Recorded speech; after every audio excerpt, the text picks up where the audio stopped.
जो ये वीडियो है, ये बेसिकली जो डिसोलेशन के एक्सपेंसेस होते हैं, जिसको हम बोलते हैं रियलाइजेशन एक्सपेंसेस। ये जो बोर्ड का एग्जाम आएगा उसमें बहुत इंपॉर्टेंट एंट्रीज में से गिनी जाती है ये। पेपर में के अंदर एक या दो एंट्रीज जरूर आती हैं इसकी। तो बेसिकली इसकी मैं शॉर्ट में वीडियो बना रहा हूँ। ठीक है, काफी हेल्प मिलेगी आपको। रियलाइजेशन एक्सपेंसेस को हम दो पार्ट में डिवाइड करते हैं। एक पार्ट को हम बोलते हैं पेड, और एक पार्ट को बोलते हैं हम बोन। पे करना और बोन करना। पे करने का मतलब है कि चाहे कोई भी पे करे, ये जो एक्सपेंसेस हैं वो फर्म के हैं। बोन का मतलब है पर्टिकुलर, अगर कोई पार्टनर कहता है भी मैं बोन करूंगा, तो फिर ये उसके खर्चे हो जाते हैं, फर्म इसमें इन्वॉल्व नहीं होती। पेड भी हम दो टाइप से डिवाइड कर देते हैं। पेड अगर फर्म करती है, या पेड पार्टनर करता है। अगर फर्म पे करती है तो एंट्री होगी, नुकसान है, नॉमिनल है, realisation account debit to bank account.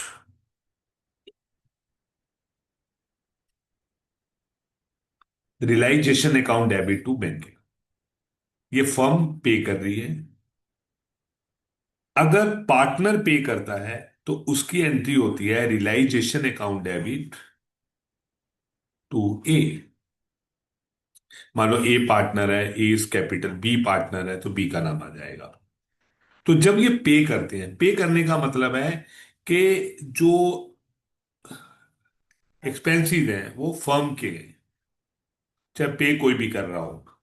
Bone में दो पार्ट में डिवाइड हो जाता है। बोन का मतलब है कि वो पार्टनर गया, मैं बोन कर, तो पैसा यहां पे कौन लेके आ रहा है? पार्टनर फर्म से ले रहा है, पार्टनर बोन कर रहा है, फर्म से ले रहा है। या पार्टनर जो है पर्सनली पैसा लेके आ रहा है। उसमें लिखा होगा कि अगर जो पार्टनर अगर बोन कर रहा है खर्चे, तो पे कौन कर रहा है, कहां से पेमेंट आ रही है? अगर फर्म से आ रही है तो एंट्री होगी A to cash, partner to cash या पार्टनर टू बैंक हो गया। अगर पर्सनली है, अगर वो खर्चा घर से लेके आता है, पर्सनली मतलब नो एंट्री। आपने देखा होगा कि क्वेश्चन में नो एंट्री लिखी होती है, तो कुछ नहीं कहा गया क्वेश्चन के अंदर। अगर क्वेश्चन में कुछ नहीं कहा गया तो हम इसे पर्सनली ही मानते हैं। ठीक है, तो एक दोबारा से मैं रिपीट कर देता हूं एक बार। रियलाइजेशन एक्सपेंसिव, डिसोलेशन एक्सपेंसिव है, इसे दो टाइप में हम डिवाइड करते हैं। फर्स्ट को हम बोलते हैं पेड, और दूसरे को बोलते हैं बोन। पेड अगर फर्म पे करेगी तो एंट्री होगी रियलाइजेशन टू बैंक। नुकसान है, रियलाइजेशन एक्सपेंस नॉमिनल है, डेबिट हो गया। अगर पार्टनर बियर करता है, पार्टनर पे करता है, तो रियलाइजेशन टू ए। अगर क्वेश्चन में लिखा है कि वो बोन करता है, तो बोन में दो बातें होंगी, पैसा कहां से आ रहा है। अगर फर्म दे रही है उसको, फर्म से निकाल रहा है ये ड्राइंग करके, तो ए टू बैंक। अगर पर्सनली कर रहा है तो उसकी क्या होगी, नो एंट्रीज। तो ये सिर्फ इसी बेसिक एंट्रीज हैं, और जो अगली वीडियो में मैं इसकी एंट्रीज दूंगा मैं। ठीक है। अब रियलाइजेशन की जर्नल एंट्रीज। जर्नल, पहली जर्नल एग्जांपल में realisation expenses paid by Ram, 10,000। Ram partner है। अब ये पेड है, लास्ट वीडियो में बताया था मैंने। तो रियलाइजेशन अकाउंट डेबिट राम,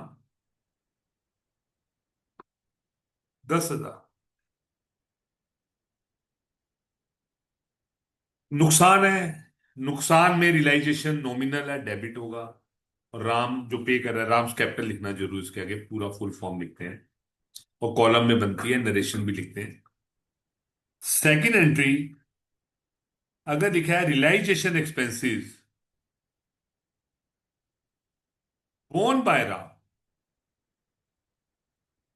10,000।